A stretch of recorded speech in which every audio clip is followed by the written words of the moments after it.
Hello दोस्तों, स्वागत है आप सभी का पॉलिटी फाउंडेशन बैच के एक नए लेक्चर में। इस लेक्चर में हम अपने चैप्टर 8 संघ और उसके राज्य क्षेत्र को शुरू करेंगे। तो यदि आप किसी भी कॉम्पिटिटिव एग्जाम्स की तैयारी कर रहे हैं तो ये लेक्चर आपके लिए बहुत इंपॉर्टेंट है। अगर पीछे की लेक्चर आप लोगों ने नहीं देखी है तो एक बार प्लेलिस्ट चेक करिए। यहाँ पर history, polity, geography, economics and science की कंप्लीट बैचेज चल रही हैं, तो प्लीज़ चेक प्लेलिस्ट। आइए हम शुरू करते हैं अपने संघ और उसके राज्य क्षेत्र को। साथ साथ चीज़ों का आप नोट्स बनाते हुए चलेंगे, ये मैं डेली बोलता हूँ आपको क्लास में। चलिए आइए शुरू करते हैं। सबसे पहले तो मेरा एक प्रश्न है कि संघ एवं राज्य क्षेत्र भारतीय संविधान के किस भाग में है, और किस अनुच्छेद में है? ये दो आंसर आप मेरे को बताइए। तो जिस समय हम भारतीय संविधान के भाग पढ़ रहे थे वहाँ पर बताए थे कि भाग 1 में संघ और उसका राज्य क्षेत्र है, जो कि अनुच्छेद 1 से लेकर के 4 तक है। यानी वास्तविक पॉलिटी की शुरुआत यहाँ से हम लोग कर दिए हैं कॉन्स्टिट्यूशन की। तो आइए, तो संघ और उसका राज्य क्षेत्र किस भाग में है? भाग 1 में, अनुच्छेद 1 से 4 तक। तो आइए सबसे पहले हम अनुच्छेद 1 को समझते हैं। तो हेडिंग डाल लीजिए अनुच्छेद 1, संघ का नाम और उसके राज्य क्षेत्र। यानी इसमें आपके भारत के राज्य क्षेत्र और संघ के बारे में बताया गया है। क्या लिखा गया है कि अनुच्छेद 1 यह निर्धारित किया गया कि भारत अर्थात इंडिया राज्यों का एक संघ होगा। क्या है? भारत अर्थात इंडिया राज्यों का एक संघ होगा। अच्छा, यहाँ से क्वेश्चन पूछा था कि किस अनुच्छेद में बताया गया है कि भारत का नाम इंडिया भी हो सकता है और भारत भी हो सकता है? तो आपका अनुच्छेद 1 भारत के नाम को बताता है ये। तो आधिकारिक रूप से 2 नाम है, एक भारत और एक इंडिया। यह स्पष्ट करता है कि भारत विभिन्न राज्यों के बीच समझौते का एक परिणाम नहीं बल्कि यह अखंड संघ है। आप जानते हैं हमारे इस देश में 28 राज्य और 8 केंद्र शासित प्रदेश है। कल को अगर ये चाहे कि हम इस देश से अलग होकर के अपना एक अलग बना ले, चाहे अलग हो जाए, बस नहीं हो सकते हैं, वो हमारे देश से अलग नहीं हो सकते हैं। इसमें भारत के राज्य क्षेत्र के बारे में चर्चा की गई है, संघ राज्य क्षेत्र के बारे में चर्चा की गई है, और अर्जित क्षेत्र ये सब भारत के इस संघ में आते हैं। तो अनुच्छेद 1 क्या कहता है कि भारत अर्थात इंडिया राज्यों का एक संघ होगा, और ये राज्य का संघ विभिन्न राज्यों के एक समझौते का परिणाम नहीं है बल्कि एक अखंड संघ है, कभी भी इससे अलग नहीं हो सकते। तो अनुच्छेद 1 समझ में आया। अब अनुच्छेद 1 में क्या है? तो जैसे कि भारत के पहली अनुसूची में बताया गया है कि राज्यों तथा संघ के प्रत्येक अंतर्गत आने वाले राज्य पहली सूची में इसको शामिल किया गया है। पहली जो आपकी सूची है उसमें 29 राज्य के बारे में जिक्र किया था, पहले भी हम आपको पढ़ा चुके हैं, और 7 संघ राज्य क्षेत्र नहीं बल्कि 8 संघ राज्य क्षेत्र की चर्चा की गई है। किसमें? अनुच्छेद 1 में। तो अनुच्छेद 1 समझ में आया कि इंडिया अर्थात भारत राज्यों का एक संघ होगा, और इसमें 28 राज्य, इसमें 29 राज्य नहीं, ध्यान रखिए 28 राज्य और 8 केंद्र शासित प्रदेश की चर्चा इसमें करी गई है, ये ध्यान में रखिएगा। अब आता है अनुच्छेद 2। तो हेडिंग लगाइए अनुच्छेद 2। ये नए राज्यों का प्रवेश या स्थापना के बारे में बताता है। यानी ये कहता है क्या चीज़? अनुच्छेद 2 कि संसद विधि द्वारा ऐसे निबंधनों या शर्तों पर जो वह ठीक समझे संघ में नए राज्यों की प्रवेश या उनकी स्थापना कर सकेंगी। यानी अगर संसद चाहेगी तो विधि बनाकर किसी भी राज्य की स्थापना कर सकेंगी। नए राज्यों को भारतीय संघ में शामिल करने की संपूर्ण शक्ति ये संसद में निहित है, और संसद अपनी बुद्धिमत्ता के आधार पर प्रवेश हेतु कानून का नीति निर्धारण करती है। मतलब कि अनुच्छेद 2 कहता है कि यदि संसद चाहे तो किसी भी नए राज्य की स्थापना कर सकती है या किसी भी पुराने राज्य को आपकी प्रवेश करा सकती, मतलब किसी भी राज्य को प्रवेश या स्थापना पर मंजूरी दे सकती है। लेकिन कौन? संसद। यानी इस तरह की अगर कानून बनानी है तो इसका आधार किसके पास होगा? संसद के पास होगा। अच्छा, ये अनुच्छेद 2 उन राज्यों से प्रवेश से संबंधित है जो पहले से भारतीय संघ का हिस्सा नहीं है, जबकि अनुच्छेद 3 भीतर नए राज्यों की गठन की बात करता है। ये कहता है कि कोई बाहर से यदि राज्य आना चाहता है तब उसके लिए तो अनुच्छेद 2 समझ में आया। नए राज्यों की प्रवेश या स्थापना संसद विधि बनाकर अपने नियम और शर्तों द्वारा किसी राज्य की प्रवेश या स्थापना कर सकती हैं। अब आता है हमारा अनुच्छेद 3। ये कहता क्या है? संसद की राज्यों के निर्माण की शक्ति बताया गया है इसमें। यानी अनुच्छेद 3 क्या कहता है?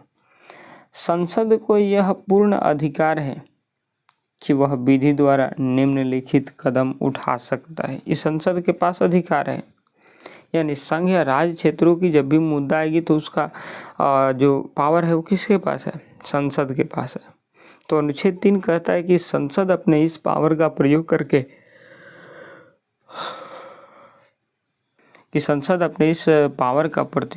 प्रयोग करके कुछ कदमें उठा सकेंगी। क्या क्या?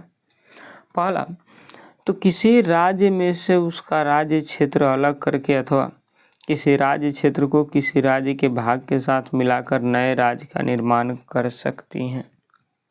यानी भारत के कोई भी राज्य हैं, अगर वो चाहते हैं कि हम भारत में मिल करके रहना तो मिल करके रह सकते हैं। तो ये पहला बात हमको अनुच्छेद 3 देता है। अनुच्छेद दूसरा बात ये कहता है संसद को कि किसी भी राज्य का क्षेत्र बढ़ा सकती है संसद। यानी संसद को लगेगा कि कोई राज्य छोटा है तो उस राज्य को क्षेत्रफल में वृद्धि वो कर सकते हैं। उसके पास पूरा अधिकार है, पूरा उसके पास पावर है। इसके बाद तीसरा बात ये कहता है कि किसी भी राज्य का क्षेत्र वो घटा सकती है। अगर उसको लगेगा कि हाँ आज उत्तर प्रदेश बहुत बड़ा, आप एक बार थोड़ा ध्यान दीजिए। आपने उत्तर प्रदेश उत्तरांचल का नाम सुना होगा। उत्तराखंड क्या? उत्तराखंड पहले से थोड़े एग्जिस्ट था, बाद में उत्तराखंड बना। क्यों? क्योंकि लगा सरकार को कि ये उत्तर प्रदेश बहुत बड़ी प्रदेश हो जाएंगी, तो इस वजह से उत्तराखंड को अलग कर दिया गया और उत्तर प्रदेश को अलग कर दिया गया, ताकि वहाँ पर प्रशासनिक सुविधाएं अच्छी तरीके से हो सके। जो भी नियम कानून आए वो सभी लोगों पर अच्छे तरीके से लागू हो सके। इसके बाद घ नंबर कहता है किसी भी राज्य की सीमाओं में परिवर्तन कर सकता है। यानी मान लीजिए कि ये हमारा बिहार है और ये उत्तर प्रदेश है। अगर संसद चाहे तो बिहार के इतना पार्ट को काट करके और इस उत्तर प्रदेश में मिला सकती है। ये उसके पास पूरा राइट्स है। तो ये भी कौन करेंगी? संसद करेंगी। फिर अगला संसद को राइट्स दिया जाता है किसी भी राज्य के नाम परिवर्तित कर सकती है। जैसे अभी हाल फिलहाल के आपने देखा होगा केरल का नाम बदलकर अब केरल नहीं बल्कि केरलम कर दिया गया है।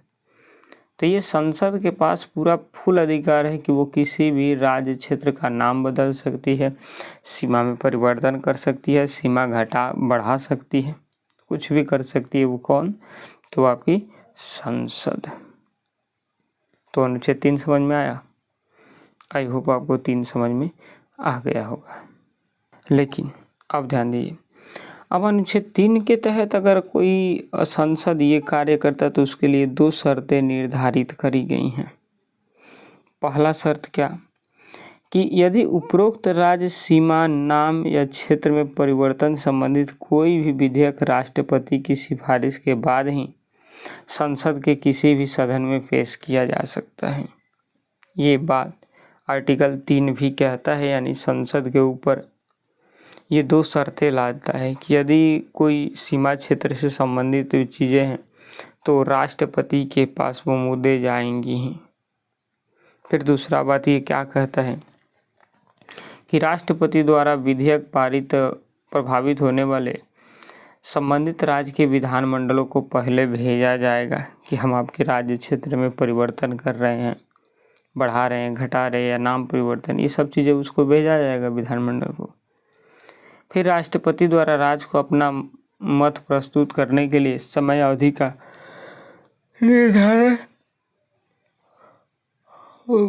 मालिक किया जा सकता है। फिर संसद द्वारा व्यक्त किए गए मत को स्वीकार करने के लिए संसद कतई बाध्य नहीं है। ये बात आपकी अनुच्छेद 3 के शर्तों में कहा गया है। तो क्या अनुच्छेद 3 आपको क्लियर हुआ? मैं ये आशा करता हूँ कि आपको ये क्लियर हो गया होगा। अब आइए अपने लास्ट अनुच्छेद को पढ़ते हैं, 4 को। तो अनुच्छेद 4 क्या कहता है, सुनिए। ये कहता है कि अनुच्छेद 4 के अनुसार, आपको कुछ दिख नहीं रहा होगा, हम पढ़कर बताए थे। अनुच्छेद 4 के अनुसार अनुच्छेद 2 और अनुच्छेद 3 के अधीन निर्मित कोई भी कानून अथवा विधि अनुच्छेद 368 के संशोधन नहीं समझे जाएंगे। यानी भारतीय संविधान के अनुच्छेद 368 में एक संविधान संशोधन की प्रक्रिया बताई गई है। अब आर्टिकल 4 कहता है कि जब कोई सांसद आर्टिकल 2 और 3 का प्रयोग कर रहा है, यानी किसी राज्य के सीमा में परिवर्तन कर रहा है, कोई उसके क्षेत्र में परिवर्तन कर रहा है, नाम में परिवर्तन कर रहा है, तो यदि ये सब कर रहा है तो इसको कभी भी संविधान में संशोधन नहीं माना जाएगा। ये हमारे आर्टिकल 4 कहता है, इसको 368 के बाहर रखा गया है। तो ये ध्यान में रखिएगा कि कोई भी अगर सांसद इन 2 और 3 का प्रयोग कर रही है तो उसे आर्टिकल 368 के बाहर रखा जाता है, इसको संविधान संशोधन नहीं माना जाएगा। क्या क्लियर हुआ? चलिए, तो बस आज की लेक्चर कंप्लीट हुई। अनुच्छेद 1, 2 हमने पढ़ा, राज्यों के संघ है, नए राज्यों के प्रवेश संसद द्वारा किया जा सकता है। फिर हमने अनुच्छेद 3 और 4 पढ़ा। तो यहाँ पर भाग 1 कंप्लीट नहीं हुआ। अब हम कल के लेक्चर में जानेंगे कि कौन कौन राज्य कब बना था, कैसे उसका गठन हुआ, यानी राज्यों का पुनर्गठन हम इसमें पढ़ेंगे। तो ये बस अनुच्छेद था, कल का हेडिंग लगा लीजिए आप, राज्यों का पुनर्गठन। और कल हम जानेंगे कि कौन राज्य कब बना, कैसे बना, क्या था ऑपरेशन पोलो, क्या था ब्रिगेडियर साहब, ब्रिगेडियर उस्मानी साहब का कर्तव्य। तो ये सब चीज़ें हम कल के लेक्चर में जान लेंगे। तो ठीक है, आई होप आपको इतनी चीज़ें क्लियर हो गई। मिलेंगे आपसे एक और नई वीडियो में, तब तक के लिए जय हिंद, जय भारत।